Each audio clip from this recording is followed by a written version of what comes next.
팟캐스트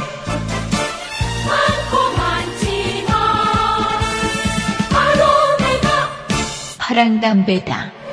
멋진 사나이 싸움엔 서나무적 사랑 뜨겁게 바로 내가 파랑담배다. 멋진 파랑담배다. 지간 정신 교육은 잊어라. 젊고 순수한 파랑담배.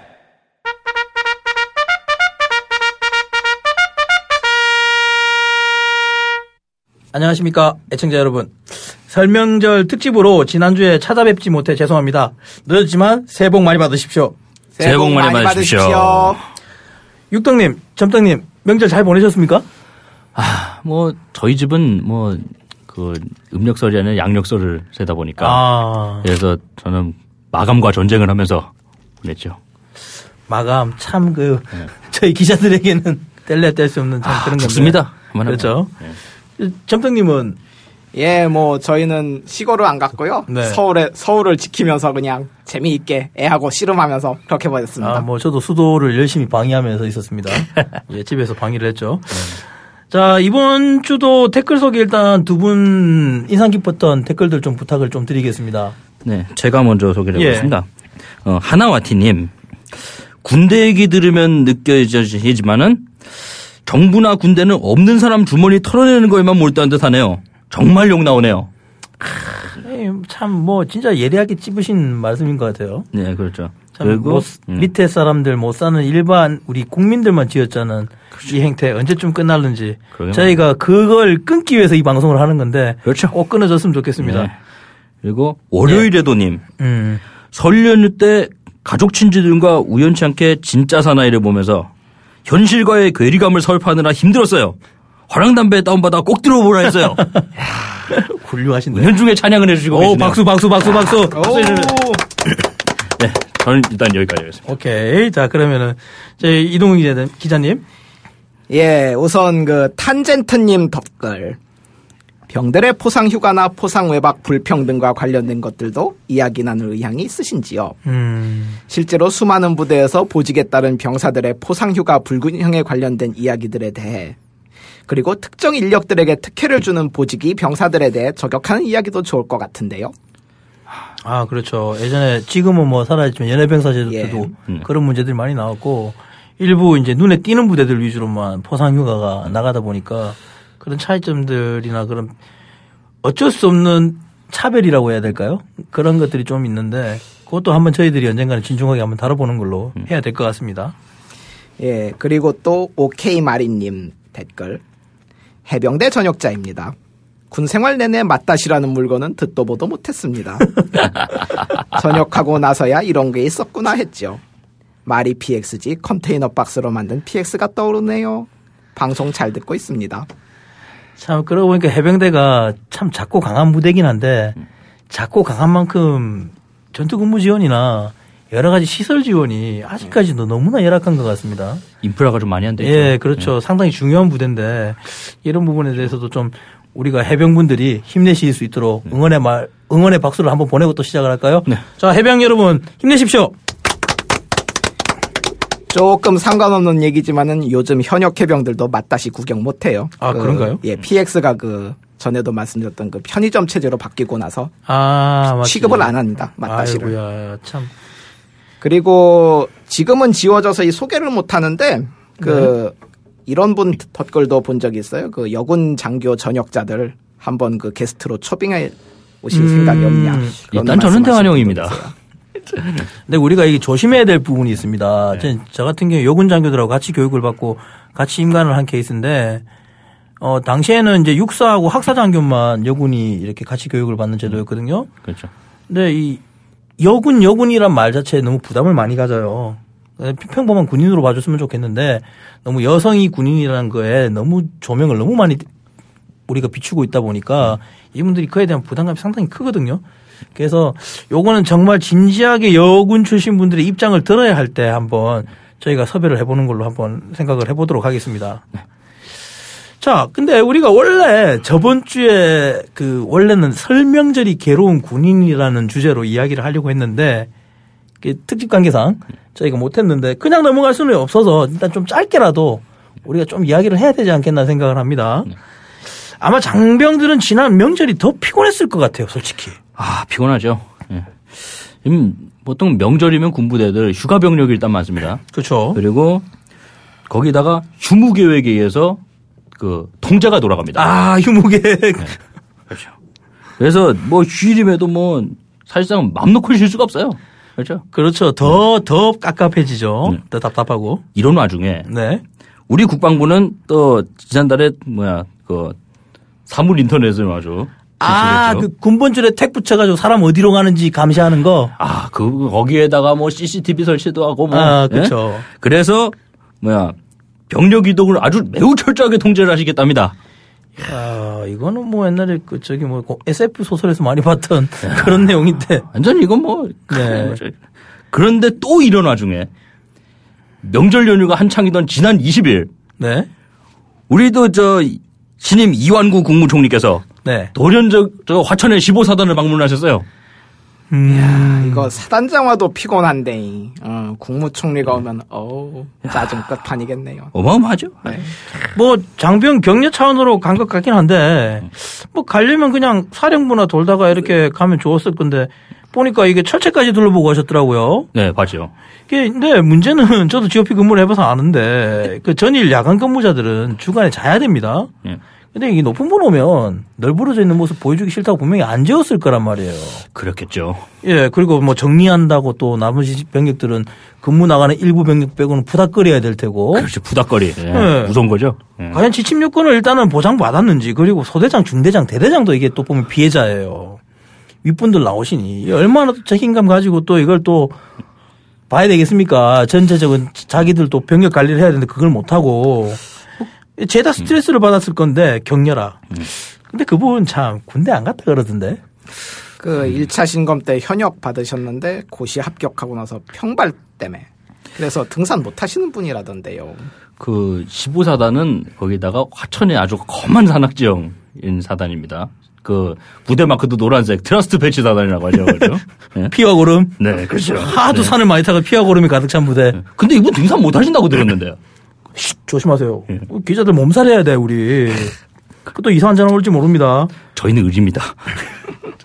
정말 느끼는 거지만 평시에 군인들 격려도 좋은데 꼭 연말 연시 그럴 때만 골라오는 건 무슨 시츄에이션인지. 저 군생활하면서 참 미스테리였습니다. 특히 저 전방에 소초장 할 때 밀감이 쌓여서. 여기서 밀감은 귤이죠. 예, 밀감, 귤이 어쨌든 간에. 소초원들이 그것만 까먹어요. 어쨌든 먹긴 먹어야 되니까. 나중에 보면 손발 얼굴이 전부 누렇게 바뀌는데, 진짜 지금 생각하면 악몽인데요. 장병 여러분, 힘내십시오. 괴로운 명절도 지났습니다.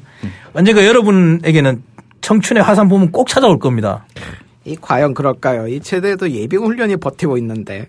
과연 봄이 쉽게 올까나. 그래도 예비훈련은 입소 시간 준수하고 큰 문제 없으면 되잖아요. 대학생들 같은 경우에는 대학 직장 소속이라 동원 자원으로 잡히지도 않아서 동원 훈련도 없고. 이게 또 올해부터. 네. 예비훈련 원래 입소 시간이 9시 반이었습니다. 예전에. 그렇죠. 예전엔 그랬죠. 올해부터 이게 9시로 당겨졌고요. 네네. 거기다가 또 예전에는 늦으면 그냥 고충 교육하고서라도 그냥 입소를 시켰잖아요. 그렇죠. 지원 입소자 교육을 했죠. 이제는 보충 교육 없애고. 네. 그냥 불참 처리해버린답니다. 그럼 벌금 물어야 되는데? 네. 거기다가 벌금도 200만 원 이하 벌금에서 1000만 원 이하로 인상이 됐어요. 와. 완전히 쥐어 짤 대로 전역자들을 쥐어 짜는 거네요.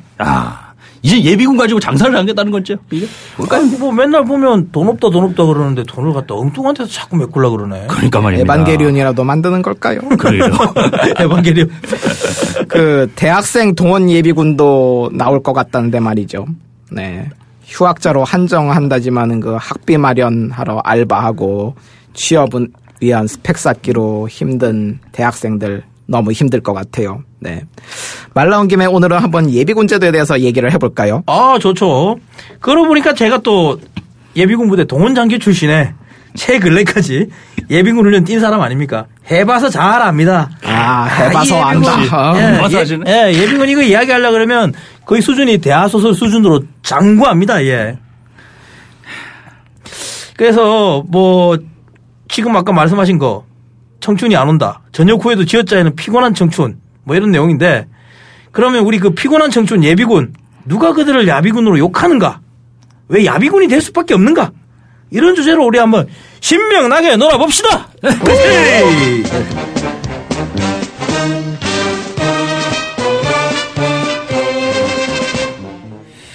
자, 이치현 씨. 네.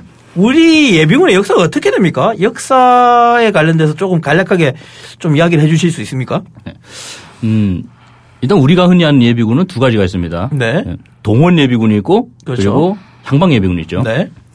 이 두 가지는 원래 기원이 좀 다른데 네네. 먼저 동원 예비군은 병역법의 시작과 함께 시행이 같이 됐습니다. 네. 일단 뭐 처음에는 뭐 그 6.25고 뭐고 해가지고 그렇게 잘 뭐 체계가 안 잡히고 그러다가 그러면 뭐 1949년 그때 네. 병역법 나올 때부터 그렇죠. 상당히 뿌리가 기네요. 조항이 있었습니다. 근래와 같은 동원훈련 제도가 확립된 거는 80년대에 들어섭니다. 그때 병력 동원 소집, 동원훈련 소집 이런 게 생기면서 그때부터 요즘과 같은 그러니까 동원훈련 체제가 갖춰졌죠. 네. 그리고 뭐 몇 박 며칠인지는 뭐 이제 변천이 말했지만 현재는 2박 3일로 진행이 되고 있습니다. 그렇죠. 예.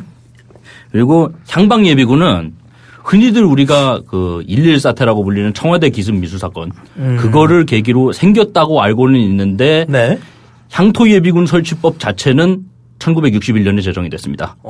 생각보다 더 길었네요. 네. 향방 근데 예비군도. 실제로 편성은 안 되고 있다가 네. 청와대가 뚫릴 뻔하고 네. 1968년에 네. 박정희 전 대통령께서 특명을 내리게 됩니다. 당시 박정희 대통령은 이렇게 말씀하셨다. 님자, 한 달 만에 만들 수 있지. 한번 만들어봐. 이래서 1968년 2월 28일 네. 만들어 보라고 이렇게 영이 내려와서 네. 정확히 한 달 만에 네. 편성을 완료하고 동년 4월 1일에 네. 창설식을 가집니다. 와, 대단하다. 한 달 만에 그게 가능한가?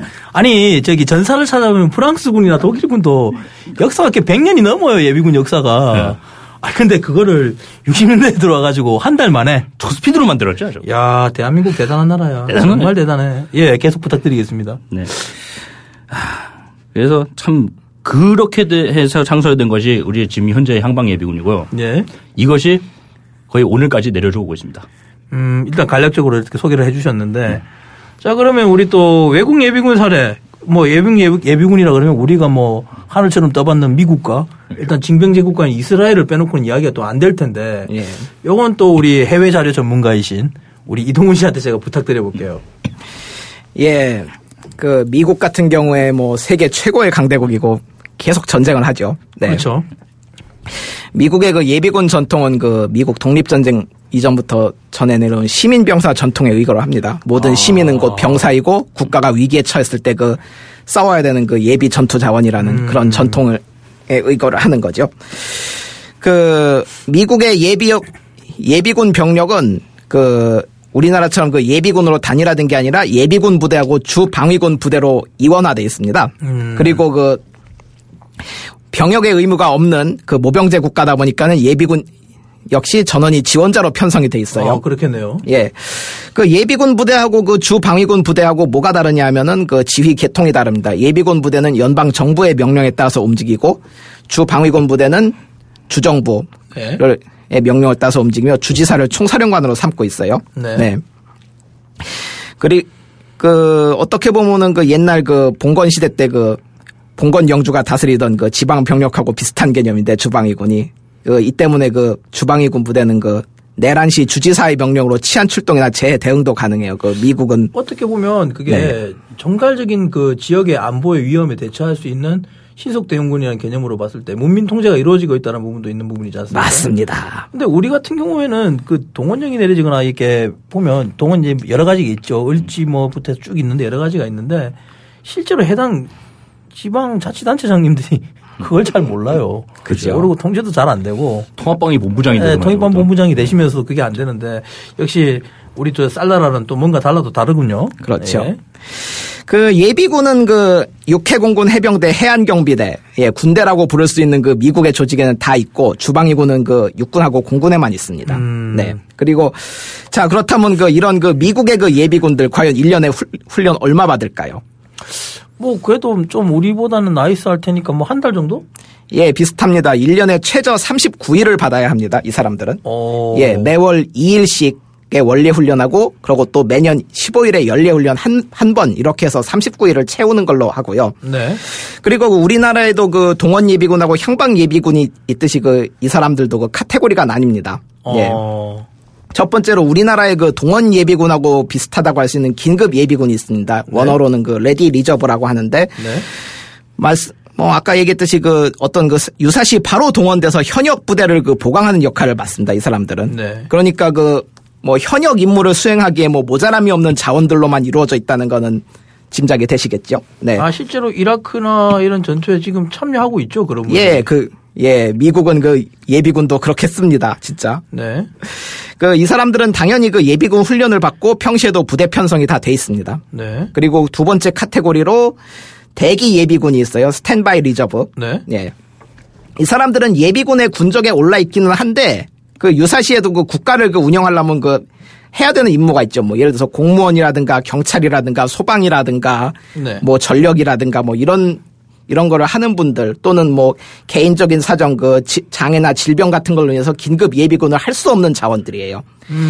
예, 이 어떻게 보면은 뭐 우리나라 뭐 향방 예비군보다 조금 격이 낮긴 한데 이 사람들은 그 예비군 훈련을 안 받고 부대 편성도 돼 있지만은 만약 상황이 그 핀치에 몰렸다. 그런 경우에는 이 사람들도 동원이 됩니다. 일단 분류상 제도 분류상으로는 우리나라의 그 아까 말씀드린 소방관이나 경찰이나 예. 이런 부분은 이제 직업으로 잡혀져 있는 분들은 법규 보류자에 가깝고 질병이나 해외 출타자 이런 분들은 우리 예비군 중에 그 방침 보류자에 해당되는 그렇죠. 그런 제도네요. 약간 우리하고 좀 닮아 있는 부분이 있네요. 그런 부분은. 그렇죠.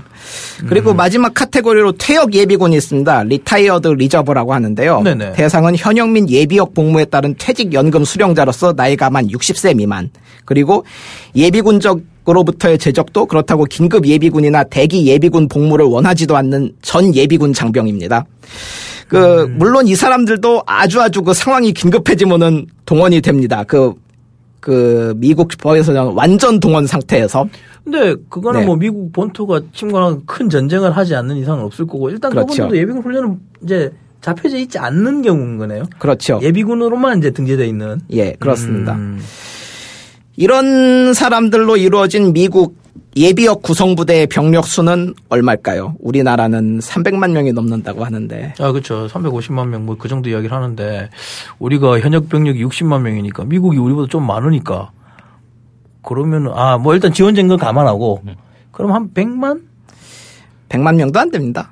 그래요? 그밖에 안 됩니까? 예, 그 예비군하고 주방위군을 모두 합쳐서 88만 6천 명입니다. 작년 현재. 네. 생각보다 적네요. 생각보다 적네요. 이 인원 가지고 막 유사시 외국에서 벌어지는 전쟁에도 막 동원하고 세계에서 싸움을 벌이고 있죠, 미국은. 작지만 실용성 있게 운용을 잘하고 있는 케이스겠네요, 미국 같은 경우에. 그렇습니다. 네. 자, 그러면 이제 미국은 일단 지원제라는 차이점이 일단 있어서 좀 다른 부분이 많이 이질적인 느낌이 좀 많이 드는데 우리처럼 이제 징병제를 채택하고 있는 이스라엘군은 과연 어떤지 그게 좀 궁금합니다. 그렇죠. 이스라엘은 다들 아시겠지만 여자도 징병해요. 네. 그렇죠. 예. 남자는 3년 복무하고 여자는 2년 복무합니다. 고등학교 졸업하고 나서 바로. 네. 전역이죠, 그게? 예. 이 친구들은 일단 전역하는 날에 예비군 복무 부대가 정해져요. 그리고 예비군 복무는 현역 부대에서 할 수도 있고 또 예비군이 거의 줄을 이루는 예비군 부대에서 할 수도 있습니다. 네. 그리고 복무할 부대 장교들과의 면접도 받고 이때 소집 일시나 소속 소부대 편성 그런 거를 받고요. 또 네. 예비군 담당 장교하고 비상 연락망도에서 유사시 바로 소집될 수 있게 준비를 합니다. 해당 부대가 직접적인 예비군 관리를 직접 하는 느낌도 들고 또 한편으로는 네. 그렇게 함으로써 소속감 증대라든가 그런 것도 꾀할 수 있는 부분이 좀 느껴집니다. 그렇습니다. 그 예. 네. 그리고 이스라엘군은 예비군 총사령관이라는 양반도 계신데 준장 계급의 현역 군인이 맞습니다. 예비군 네. 총사령관이라는 그런 또 독특한 보직이 있네요. 예. 그래서 이스라엘군이 현재 현역 병수가 17만 6천인데 예비군은 44만 5천 명. 이렇게 우리하고 돼 있습니다. 비슷하네. 몇 배가 되네, 여기도. 네. 그러면 이스라엘, 아까도 얘기했듯이 미국하고 달리 이스라엘 같은 경우에 징병제예요. 네, 그렇기 네. 때문에 징병제 국가답게 예비군 복무는 이스라엘에서 법적 의무입니다. 네. 안 지키면은 처벌받아요. 네. 네. 과거에는 병역법으로 남성 54세, 여성 38세까지 소집이 가능했습니다. 네. 네. 그렇지만 실제적으로는 전투부대 복무가 끝난 지 10년 이상이 지난 41세 이상의 예비역 또는 전투부대 복무가 끝난 지 20년 이상이 지난 48세 이상의 예비역은 본인의 동의 없이는 소집할 수 없었습니다.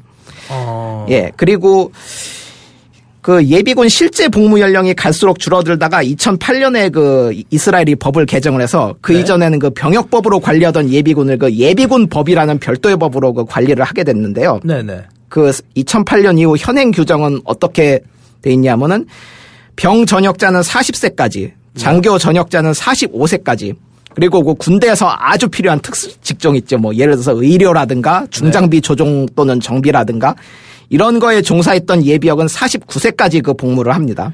보면은 전반적으로 일반적인 상한선은 낮추고 예. 정말 필요한 자원들의 상한선은 높인 케이스네요. 그렇습니다. 예. 그리고 이 친구들 예비군 역시 미국 예비군처럼 복무 기간이 상당히 깁니다. 네. 어떻게 되죠? 복무 기간이 대략? 연간 최대 연 36일로 규정이 돼 있고 네. 필요시 국방부 장관이 7일의 연장 복무를 부과할 수 있습니다. 그리고 아까 얘기했던 특수 직종 예비군들 더 길게 부과가 가능해요. 우리나라 같으면 데모 일어나겠는데? 예. 그러니까. 이딴 짓거리 하는 놈 누구냐 이러고 난리 날 것 같은데. 단순히 기간만 긴 게 아니라 이 친구들의 예비군 복무 성격은 사실상 훈련이 아니라 제2의 군복무로 봐야 됩니다. 예, 아까 얘기했던 현역 부대든 예비군 부대든 들어가 갖고서 내무 생활 다 하고 근무 다 뛰고 훈련 다 뛰고 그래야 됩니다, 진짜. 그렇겠네요. 현역하고 아까 똑같이. 보니까 말씀하신 게 이미 사전 면담도 있고 연락처 예. 비상연락망 다 갖추고 있고 그렇게 긴밀하게 공조를 취하고 있다 그러면 예. 그 부대원으로서 인식을 가지고 훈련을 할 수는 있겠네요. 우리하고 좀 다른 부분이겠네요. 그렇습니다. 네. 그리고 또 재밌는 게 현역 복무 시에 주특기가 예비군 복무 시에도 그대로 따라갑니다. 예. 우리도 희소 주특기는 그렇게 하긴 한데 예. 대부분은 그거하고 상관이 없으니 참고로 말씀드리자면 제 예비군 보직이 뭔지 아십니까? 저희 동대에서 뭐죠? 동미참 장교본부 소총수 예비역 소령이 하나. 나 소총수다. 나는 소총수다. 와, 계급 높은 소총수네요. 나는 가수다도 아니야. 나는 소총수다. 심지어 제 경우는 동훈훈련을 3번을 받아봤는데 네. 3번 다 다른 부대 3번 다 다른 주특기였어요. 야, 뭐예요? 머스키 라빈 텔리온 이건가요? 메달 바뀌어? 그러게요. 재미나네 우리나라 제도. 예, 아무튼 간에 이렇게 본인 현역대 주특기를 그대로 인정을 해주기 때문에 어떤 게 가능하냐면 2001년부터 이스라엘 국경 경찰대. 네. 예, 여기는 물론 총리실 직속기관인 정보기관인 신베트나 모사드 같은 데도 예비군 투입이 가능해졌습니다. 이야, 모사드예요? 예. 그 최정예 부대 모사드까지. 예, 본인이 현역대 정보 주특기였다 이런 사람들은 예비군 복무를 신베트나 모사드 같은 데서 할 수가 있는 겁니다. 그러고 보니까 네. 숫자로 된 부대 있던데? 8200 부대. 8200 부대인가? 거기도 예비군 구성이더만. 예, 그렇습니다. 거기도 특수부대던데. 예, 얼마 전에 거기서 그 부대원들이 양심적 예비군 복무 거부를 해갖고서 난리가 났죠. 그렇죠. 도대체 우리의 임무가 시시콜콜한 가자지구의 팔레스타인들의 사생활까지 뒤지는 게 맞느냐. 그건 아니지 않느냐. 그런 이야기까지 나올 정도로 예비군들의 의식이 그만큼 성숙됐다는 이야기도 좀 있는 것 같아요. 예. 그죠? 그리고 여기까지 들으신 분들은 하나 궁금할 게 있을 거예요. 아까 얘기했듯이 여자도 징병하는데 그럼 여자는 예비군 훈련을 어떻게 받을까? 예. 궁금해. 무지 궁금해. 여자 같은 경우에는 면역 사유가 상당히 많습니다. 아, 그래요? 네. 이스라엘군의 일단 전투병이나 장교나 아까 얘기했던 기타 특수 직종 네네. 이런 걸로 복무했던 모든 여성은 예비군에 의무 복무해야 되는데요. 네네. 그 외에 직별을 받았던 여성 예비역은 지원자에 한해서만 복무할 수 있게 돼 있습니다. 예. 그리고 소집 가능 연령은 법적으로는 38세지만은 사실상 훈련을 받는 연령은 독신 여성의 경우 24세, 34까지 그리고 아까 얘기했던 특수직종 종사자는 34세까지만 훈련을 의무적으로 받고요. 네. 기혼 여성은 특별한 경우에만 복무할 수가 있습니다. 그리고 임신 또는 출산한 사람은 아예 그 면역을 시켜줍니다. 네. 일단은 의무사항으로 잡아두고 있고 면책 예. 실제적으로 생활에 맞게끔 이렇게 빼줄 수 있는 유연한 제도를 택하고 있네요. 그렇죠. 그러고 보면 우리는 좀 반대겠죠. 아무래도 우리는 여군이 지원제다 보니까 예. 보면 또 중요한 건 또 간부들이에요. 그렇죠. 이제 부사관 이상 장교들인데 그 역할을 충분히 할 수 있음에도 불구하고 우리 같은 경우에는 그냥 여군들 같은 경우에는 전역이 아닙니다. 퇴역입니다. 대부분이. 네. 그러니까 역이 끝나는 거예요. 네. 그래서 이게 이 제도 자체에 인식을 안 하고 있는 겁니다. 우리 군이. 그거 엄청난 낭비인데. 엄청난 손해인 거죠. 이스라엘도 그 장교는 의무적으로 여자라도 예비군 복무를 시키는데. 솔직히 그 여군 장교들이 여군 부사관들 자질이 상당히 좋습니다. 제가 같이 근무해봐서 알지만 정말 훌륭한 자원들이라 예비 자원으로 상당히 중요한데도 불구하고 인식을 전혀 못하고 있어서 요 근래에는 뭐 작년부터 해서 여군 중에 한 분이 자기가 자원해서 자원제로 해서 이제 여군 예비군이 이제 여자 예비군이 이제 등장하고 있는데 보면은 이런 거는 못 살리고 쓸데없는 제도는 많죠. 예. 여성 예비군 훈련대 동대에 가서 사격 한번 몇 번 해보시고 뭐 자원활동 좀 봉사활동 좀 하시고 향방잡게 때 빵하고 우유 나누시는 분들 물론 그분들 활동을 제가 무시하는 건 아닙니다만 그 실제적으로 예비군 훈련으로서 예비 자원으로 활용하는 부분이 제한적인 제도를 유지하라고 하고 있고 실제로 필요한 제도는 유지를 못 하고 있다라는 게 이게 참 우리 군의 참 문제점인 것 같아요. 실제로 현행 법령에서 여자는 지원에 하나여 현역에 한정해서 복무할 수 있도록 되어 있기 때문에 그게 좀 문제입니다. 그 부분을 좀 이제 이야기가 좀 샜는데 예 계속 한번 부탁드리겠습니다. 예 그리고 그 미국하고 이스라엘의 예비군 제도에서 그 우리 예비군들이 제일 부러워할 만한 부분이 그 경제적 보상입니다. 아 예. 궁금합니다. 얼마나 줄지. 그 미국 예비군 같은 경우에는 그 현역 그 계급에 준해서 그 월급을 주고요. 그리고 또 이스라엘 같은 경우에는 소집 전 다니던 직장의 최대 3개월치 임금에 해당하는 급여를 보장합니다. 네. 그리고 그러면 나는 그 직장이 없다, 무직이다 이런 예비군 같은 게 어떻게 하면 최저임금으로 이것도 계산을 해줍니다. 일단은 삶에 대한 보장 해주고 있는데 우리 같은 경우에는 뭐 월급쟁이 같은 경우에는 회사에서 월급이 나오는 거니까 일단 그건 제껴두고 문제는 이게 그 자영업자들이 예비군 나오면 상당히 치명적이거든요. 그렇죠. 이제 말 나온 김에 한번 그럼 제가 저희 우리 육덕님. 네. 우리는 보상비 얼마나 됩니까? 제가 알기로 예전에 뭐 얼마 10,000원 넣어간 그 정도 됐던 것 같은데 제 동원 장교할 때. 일단 동원이고 향방이고 간에 네. 그러니까 1단 개념의 보상비는 없습니다.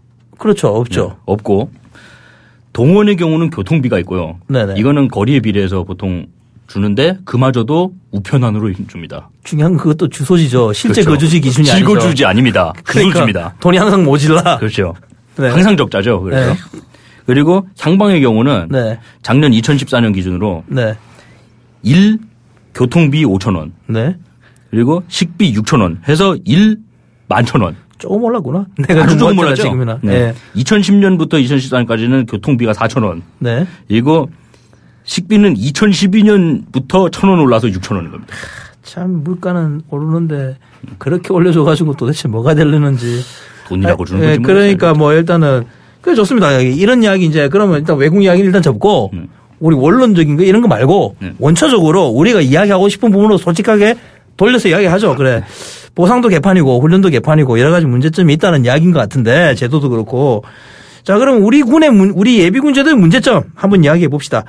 자, 다들 예비군 훈련은 겪어보셨잖아요. 그렇죠. 예. 물론 뭐 제가 지금 제 근래까지 예비군 훈련을 하고 있는 사람이긴 한데 자, 이동훈 씨가 보셨을 때 예비군 훈련 어떤 게 제일 문제고 불만이시든지 제가 좀 궁금하네요. 일단 그 현역에 비해서 그 떨어지는 의식주를 들 수가 있습니다. 뭐 의하고 뭐 시기야 뭐 그 우리 그 치현 씨한테 그 넘기겠지만요. 일단 네네. 그 주거 환경 볼까요? 제가 저기 2005년 당시에 그 3월 달에 동원 훈련을 들어갔습니다. 그런데 네. 춥더라고요. 난방이 없어요. 그때 제가 동원 장교 할 때네요. 예. 그래서 그 저기 뭐 부대 침낭이야 부대에서 주니까는 그걸로도 추위를 못 막아서 다들 그 핫팩 PX에서 사다가 그 안고 잤어요. 다음 날 아침에 저기 그 장교한테 따졌어요. 아 왜 여기는 난방 안 들어와요? 그러니까는 장교분께서 이러시다고요. 육군 동원 훈련 막사 중에 난방되는 곳은 단 한 군데도 없습니다. 어휴. 그나마 그 막사에서 잔 우리는 양반이고요. 그렇지. 어떤 데서는 그 텐트에서 재우는 경우도 있고요. 저기 그렇죠. 지방에 있는 사단들 같은 경우에는 24인용 텐트에서. 예. 저도 텐트에서 잤습니다. 그래요? 예. 어우. 그것도 후방도 아니고 전방에 이기는데 기행부대였습니다. 입 안 돌아가던가요? 잠이 안 오더라고요. 근데 완전히 들어보면 잠자리 복불복 같아. 한쪽은 실내치지, 한쪽은 실내치지. 무슨 예비군 훈련이, 물론 훈련이라서 빡세게 한다겠지만, 그래도 좀 이건 좀 아닌 것 같다는 생각이 드는데. 일단 뭐 그런 진짜. 부분들. 예. 예, 그리고 또 어떤 그 훈련을 받아보면서 어떤 훈련 내용도 그렇고, 네. 지극히 그 형식적인 느낌이었어요. 아까 말씀드렸듯이 그 현역 시절에 그 보직을 못 살린 그 보직 배치, 뭐 예를 들어서 뭐 막 그 저기 그 기관총 한 번도 안 잡은 사람한테 기관총 사수하라고 그러고 유탄 사수하라고 그러고 뭐 이런 것도 있고 뭐 그 훈련이 그렇게 뭐 실전적으로 뭐 이루어지도 않습니다. 그리고 또 어떤 그 머릿수를 그 채우기 위한 조직, 예, 그 아까도 얘기했듯이 그 미국 예비군은 한 100만 명도 안 되는데 그 잘 싸우잖아요. 근데 그 우리나라 예비군은 그 무려 그 300만이 넘는데 과연 그 필요한 그 장비라든가 이런 거는 그 만약 전쟁 나면은 그 제대로 그 갖춰져 있을까? 그게 상당히 그 궁금했는데. 네네.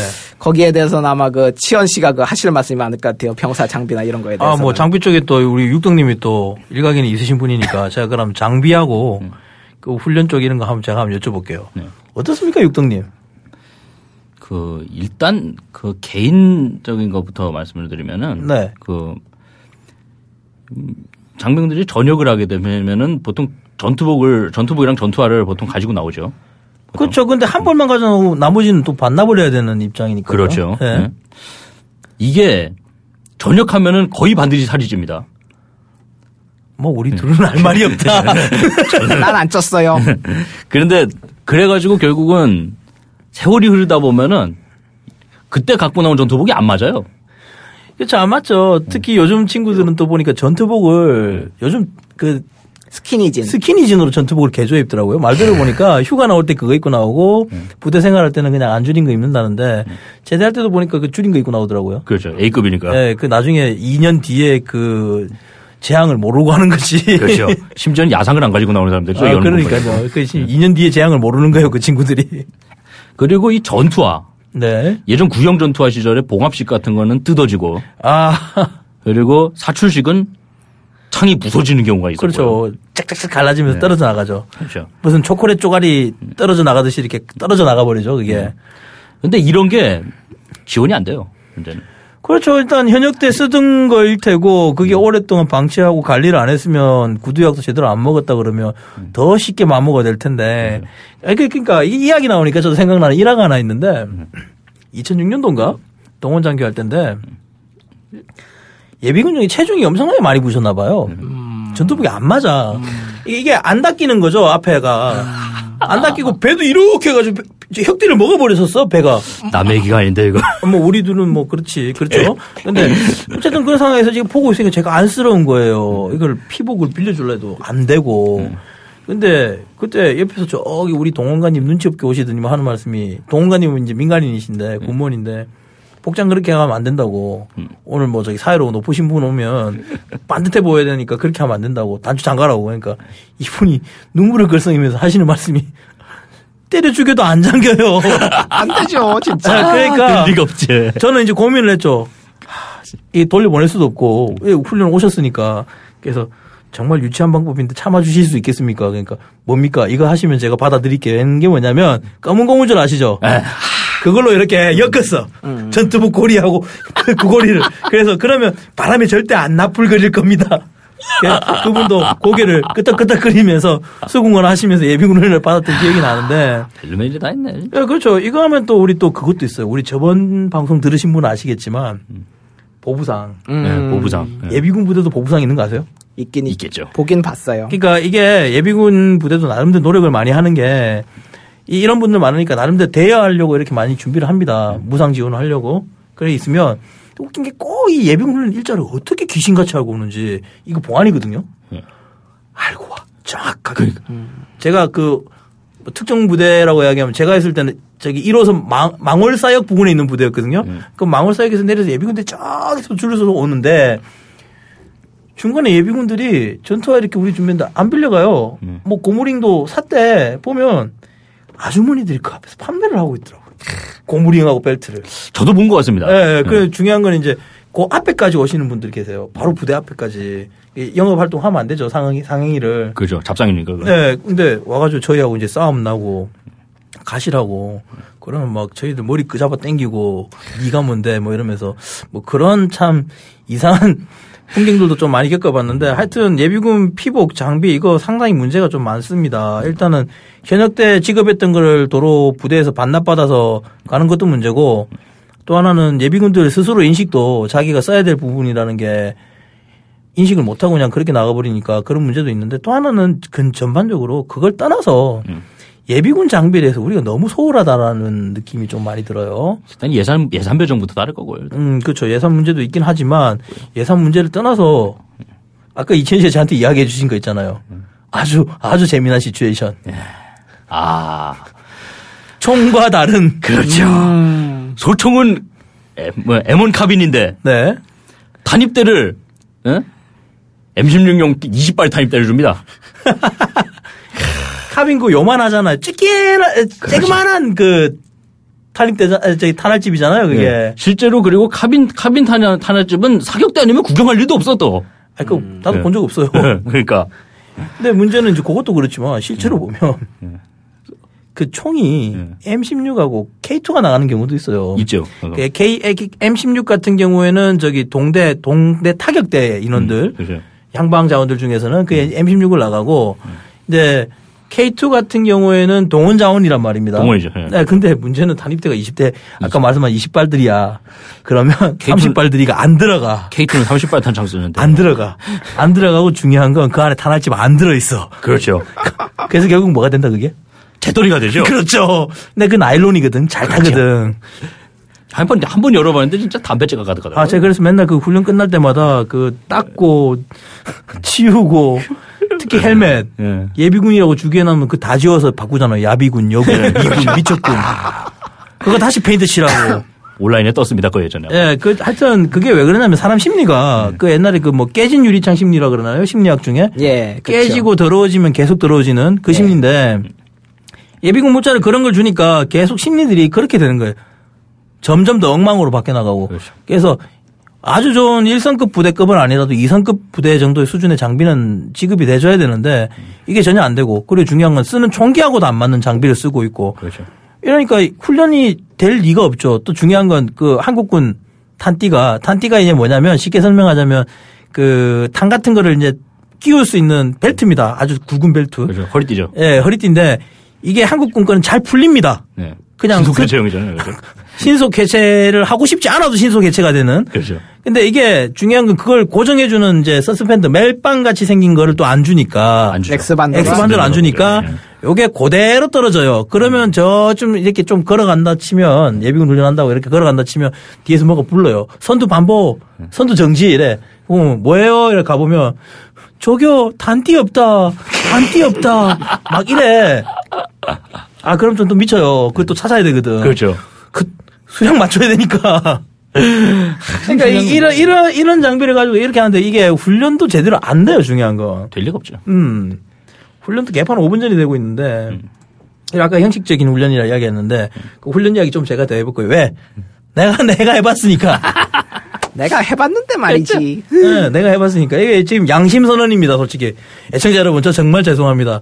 저 농땡이 부리려고 그랬던 건 아닌데 예비군들하고 타협을 할 수밖에 없는 지금 이제 보직이 동원장교예요. 그렇죠. 안 그러면 밀란이 일어나니까 잘못 통제를 하면. 예를 들면 이런 거예요. 교육훈련을 해야 되는데 이 사람들이 날씨가 너무 덥거나 할 때 못 하거든요. 힘들어요, 진짜. 혹서이 같은데. 네, 그러니까 훈련을 정상적으로 FM대로 현역처럼 안 된단 말이죠. 근데 이게 또 교육 시간이 있고 과목은 잡혀져 있어야 되니까. 그렇죠. 이제 그렇게 되면은 여름껏 해야 되는 거예요. 적당한 수준에서. 그러면 이제 어떤 쇼부를 치냐면 이런 쇼부를 칩니다. 자, 예를 들면 그 아까 전에 말했던 예비 보충교육. 이 사람들 싫거든. 빨리 집에 가고 싶은데 집에 잡아두니까 말을 듣겠어요. 돈도 아까 개 코딱지만큼 받지, 장비도 개판 5분 전 받지, 이러는데 먹고 자는 건 개판이지. 그러니까 말 안 듣는다고. 그렇죠. 그래서 뭐 이렇게 하냐면 저는 이랬어요. 야, 현역 조교들 앞으로 나와봐. 망봐. 너희들의 주 임무는 대대장님과 연대장님을 감시하는 임무다. 그리고 나머지는 내가 알아서 책임지겠다. 그래서 딱 예비군들 앞에 섭니다. 그래서 이론 교육을 일단 해요. 우리 교장은 이렇게 구성돼 있다. 이건 알아야 된다. 왜? 누군가 와서 당신들한테 질문할 때 모르면 내가 목이 날아난다. 이렇게 되거든요.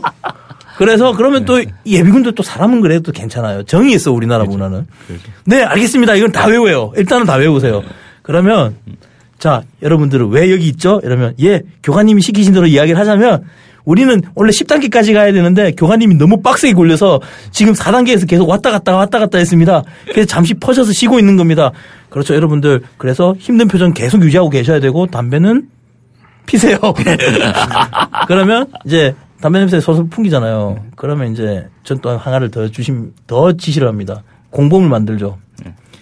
여러분들 조교들이 이렇게 있으면 담배도 좀 펴야 되겠죠? 여러분들이 이러고 가면은 우리 동료 의식이 안 생겨. 그래서 좋은 담배 있으신가 하는데 저 고생하는 조교들 한 대씩 한 가지 집중을 하면서 같이 이렇게 우리 정을 나눕시다. 이런 진짜 이 정감 어린 교육을 밖에 못해요.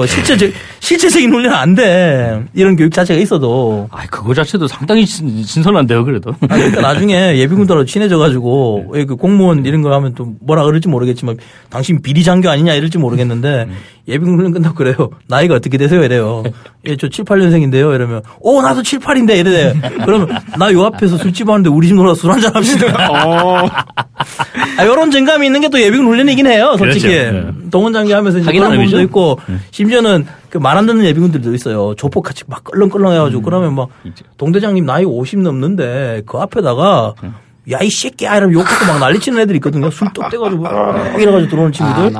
그러면 저 또 성격이잖아요. 요즘 많이 착하게 사는데 니 나와봐. 바로 반말로 예비군한테. 그러면 안 되는데 니 나와봐. 막 이제 싸움할 듯이 이렇게 나와요. 그러면 예비군들이 둘러쌉니다. 친한 예비군들이 좀 많거든. 그러니까 하는 말이 난 중대장님한테 2만 원 건다. 거기서 배팅이 됐어. 나중에 훈련하다 딱 올라가면서 중간에 담배 피는 시간에 담배 피세요 이라고 있는데 담배를 갖고 들어와요. 예비군 한 명이. 담배 딱 물려주면서 불 피워주면서 형님. 저 형님이 이길 줄 알았는데 왜 중간에 싸움을 그만두셨냐고. 이런 정도로 예비군 훈련이 좀 그런 모습들이 좀 있어요. 제대로 된 훈련도 안 되는 부분들도 있고 또 약간은 지역민들이라는 공유해야 되는 부분에 정감을 가지고 해야 되는 부분도 있는데 약간 이거 두 개를 다 취하지는 못하는 부분들이 많다는 거죠. 그렇죠. 제가 해본 사람의 입장에서는. 그리고 이제 시설들이 시가지 교장이나 이런 것들이 많습니다. 도시 지역이든 예비군 부대든요. 근데 이 시가지 교장 자체도 형식적이에요. 그렇죠. 1번, 2번 해서 10번까지 한 개 분대 규모를 만들어 놓고 이제 동대장님이 메가폰 들지 않습니까? 그렇죠. 자, 1번 가세요. 1번 앞으로 가세요. 2번 앞으로 가세요. 3번 앞으로 가세요. 이거 해요. 가면 또 이제 각이죠. 그러니까 여러분들 하실 때 소리는 원기왕성하게. 그럼 와 하고 가만만 지르고 가요. 그럼 아무 의미 없어요, 솔직히. 그리고 서바이벌 게임 한다고 하는데 물론 남양주 쪽에는 시설이 좀 잘 돼 있습니다. 물론 훈련 매뉴얼도 좀 보강이 됐고요. 실제 그쪽 부대는. 근데 대부분이 그렇게 안 돼 있어요. 가면 그냥 페인트 그냥 휘날리고 오는 겁니다. 가면 가서 이런 이야기 하죠. 야, 나 서바이벌 게임하고 왔는데 엄청 힘들더라. 맞아서 멍들었어. 그러면 여자친구한테 막 보여주면서 멍들었다고 막. 근데 실제로 이제 얘가 하면서 조심해야 되는데 예비군들도 이 훈련 이식이 없다 보니까 실명하는 경우도 간혹 있었어. 예전에. 그거를 썼는데요? 네, 초기에 그런 문제들이 있었어요. 네, 들은 것 같습니다. 이제 그게 이제 정착이 되고 나서 좀 됐는데 문제는 이런 형식적인 훈련들, 시가지 훈련을 한다, 미군이 한다 그러면 우리도 한다 이런 식으로 적용을 하는데 실제로는 면밀하게 그 교장이 그렇게 적용이 안 돼 있더라는 거죠. 그렇죠. 현역들도 안 하는 교육을 예비군한테 제대로 적용된 교장을 만들 수가 있겠습니까? 현역도 모르는데. 그런 것들도 있고 대부분 보면 형식적인 것들 이런 조건들 때문에 진행 못하고 예산이 없으니까 아까 제가 농담삼아 예비군 훈련 중간에 갔다 이러지만 예산이 없고 교보제가 부족하고 안 되니까 그런 분야들이 있는 거거든요. 그렇죠. 일단 그러면 예비군 훈련 부분은 제가 일단 좀 이야기를 했는데 아까 급료 이야기도 나왔고 의식주 나왔고 또 그러고 보면 참 이게 보면 복합적이다라는 생각이 들어요. 그렇죠. 어느 한쪽만의 문제는 아니라는 건데 이제 그러다 보니까 결국은 우리가 말하고 싶은 주제가 뭐냐면 예비군을 우리가 야비군이라고 부르지 않습니까? 그렇죠.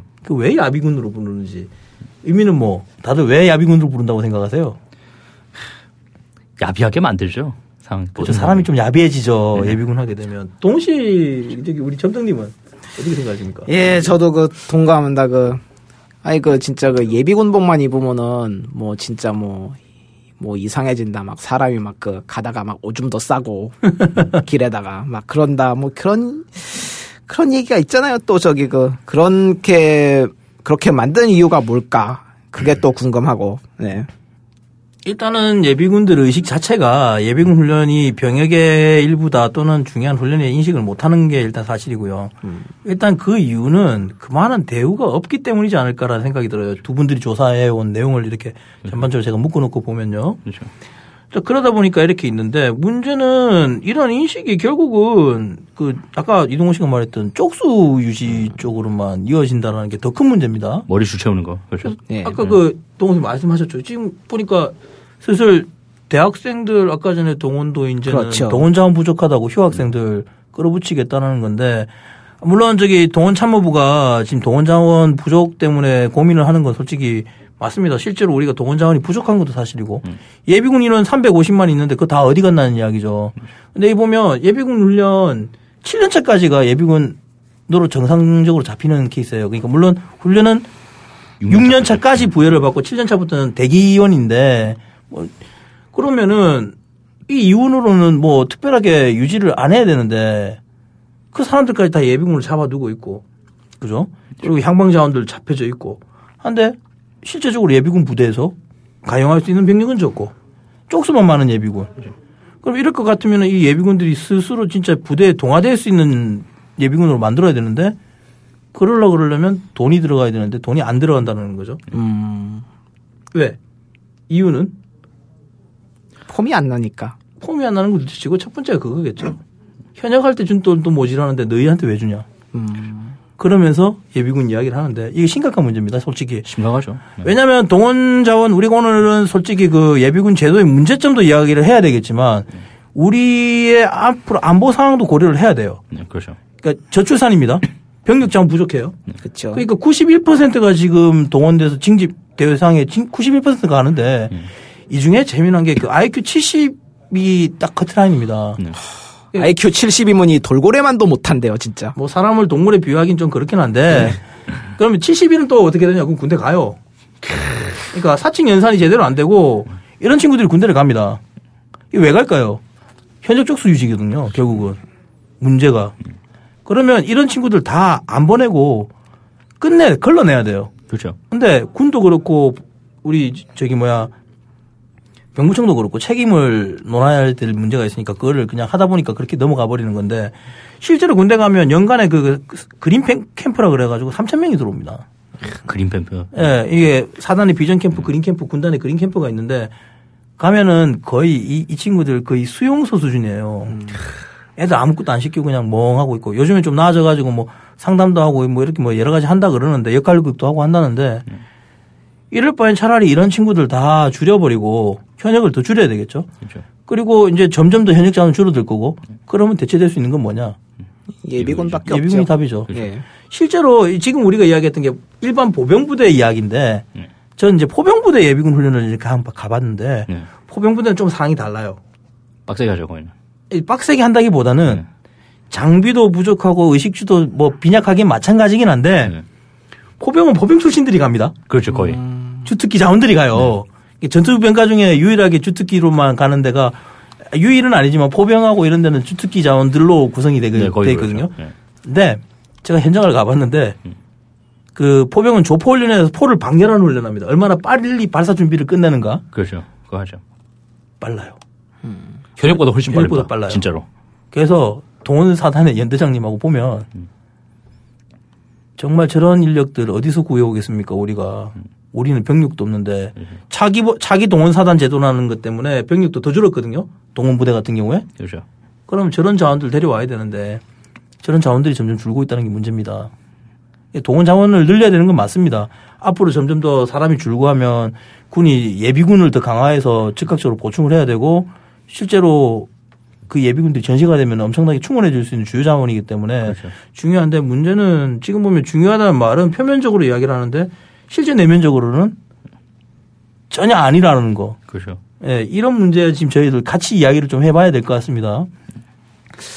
하여튼 뭐 잠시 이야기가 좀 했는데 자 일단 뭐 훈련 이야기, 돈 이야기 나오는데 의식주 중에 또 하나 우리가 빠뜨린 게 있다. 네. 그죠? 먹을거리죠. 그죠? 제일 중요한 건 가면 배고프니까. 네. 그렇죠. 그렇죠.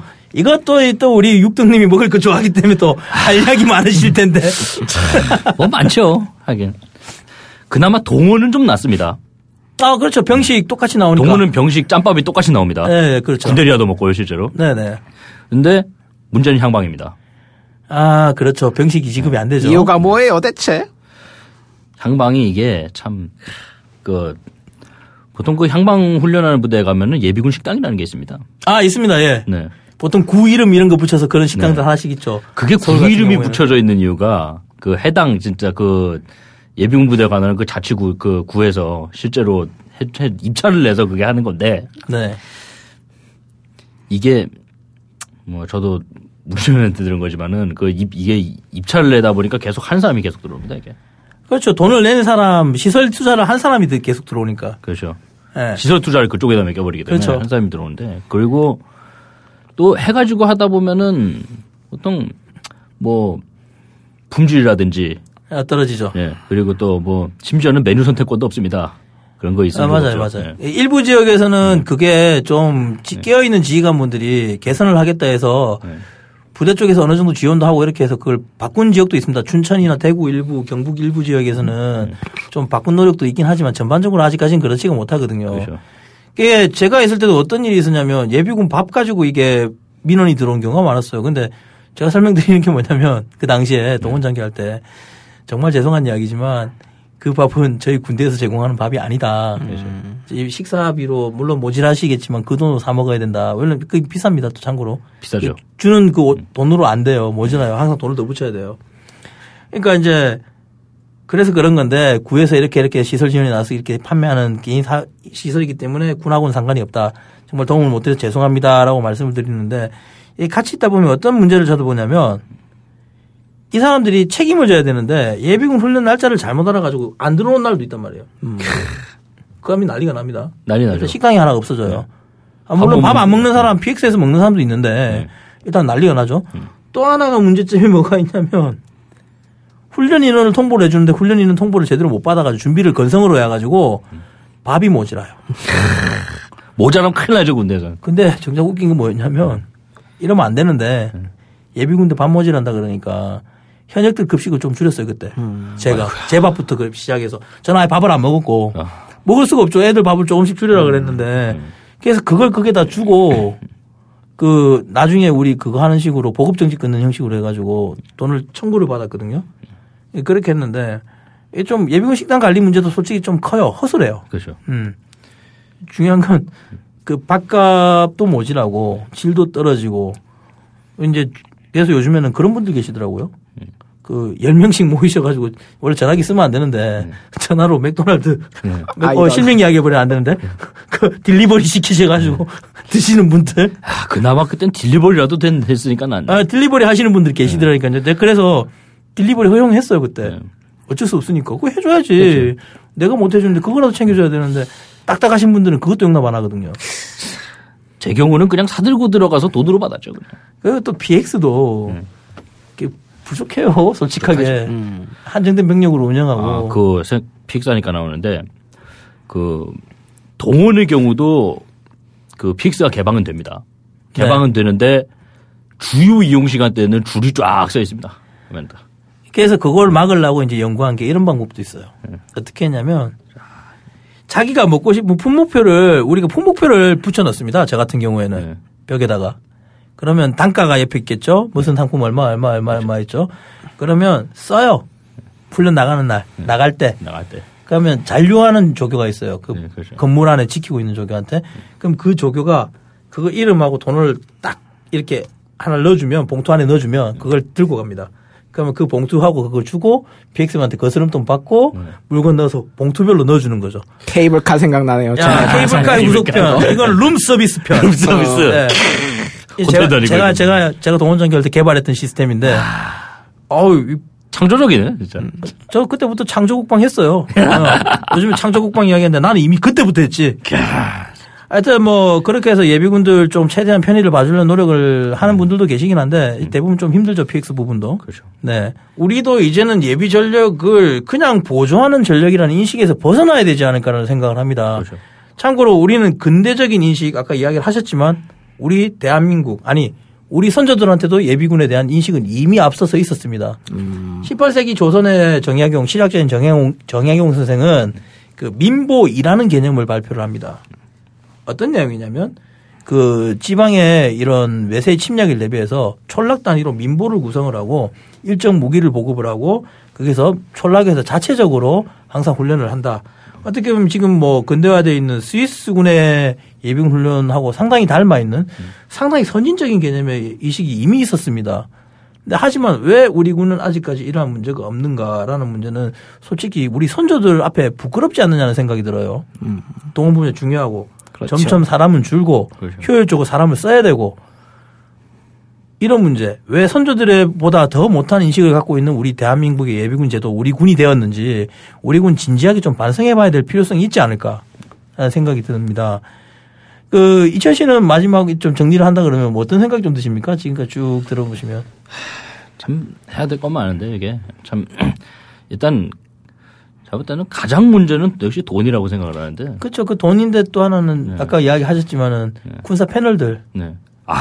패널들의 문제를 좀 이야기를 해주시죠. 우리 군사평론가님들 참 그 보면 그 특히 종편 뭐 어디라고 말씀 못 드리겠지만은 그런데 주로 그런데 나와서 다들 뭐 무기 사야 된다 뭐 사드 들여와야 된다 그러면서 계속 하는데 또 예비군 관련 예비 전력 관련 또 세미나 가가지고는 또 무기 그만 사고 예비군에 돈 좀 줘야 된다. 그렇죠. 그러거든요. 네, 전차 한 개 대대 안 사면 예비군들 총을 다 바꾼다 그런 이야기를 하시는 네. 모 대표님도 계셨죠. 그렇죠. 네. 네, 저는 체이탈 아니고요. 화법인가? 제대로 유체이탈이죠. 맞아요. 그리고 이동훈 씨 그 아까 교육 이야기하면서 빼뜨린 게 있는데 그 안보 교육도 문제가 있다고 이야기를 아까. 예, 저도 얘기 들었는데 글쎄 거기에 대해서는 우리 그 치현 씨가 그 하실 말씀이 많은 걸로. 예비군 안보 교육은 실제로 뭐 그 정치적 편향성 같은 걸로 특히 문제가 많이 되는데 실제로 2011년에 그 이 안보 교육도 또 공개 입찰을 거쳐서 하기 때문에 세 개 또 업체가 있습니다 이게 또. 네. 그래서 그 업체들이 있었는데 세 개 업체가 당시 있었는데 그 강사들의 정치적 편향성이라든지 그런 거에 따른 규제가 아무것도 없다고. 일설하면 모 특정 단체의 장과 커넥션이 맺어져 있는 네. 사조직 같은 단체라는 이야기도 나왔죠. 네, 그런 데도 있다고 하고요. 뭐 그런 전설이 있다고 전설이죠. 합니다. 네. 그래서 그런데 그걸 갖다가 그래가지고 국방부가 그것 때문에 감사원의 지적을 받은 적이 있습니다. 근데 결국은 그게 해결이 안 됐죠. 안 되고 있죠 지금도. 예. 현재 진행형입니다. 자, 그럼 요 이야기까지 제가 들어서 총괄적으로 마지막으로 다시 한번 제가 정리를 한번 해보겠습니다. 덩어리만 키우려고 하지 마십시오. 절대로. 언제까지 현역 숫자에 급급하실 겁니까? 그리고 예비군들 정말 중요합니다.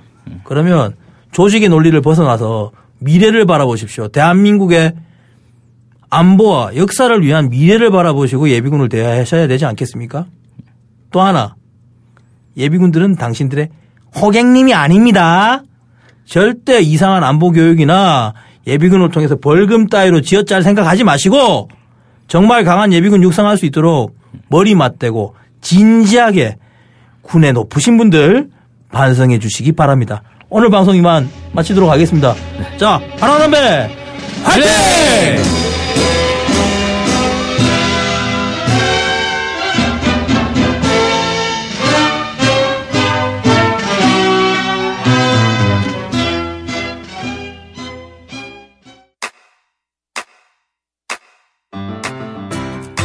국민 라디오 지지하는 4가지 방법 아시나요? 다운로드하기, 별점 주기, 댓글 달기, 구독하기. 국민 라디오를 보다 많은 이들에게 전할 수 있는 가장 손쉬운 방법. 다운로드하기, 별점 주기, 댓글 달기, 구독하기. 잊지 마세요. 다운로드하기, 별점 주기, 댓글 달기, 구독하기.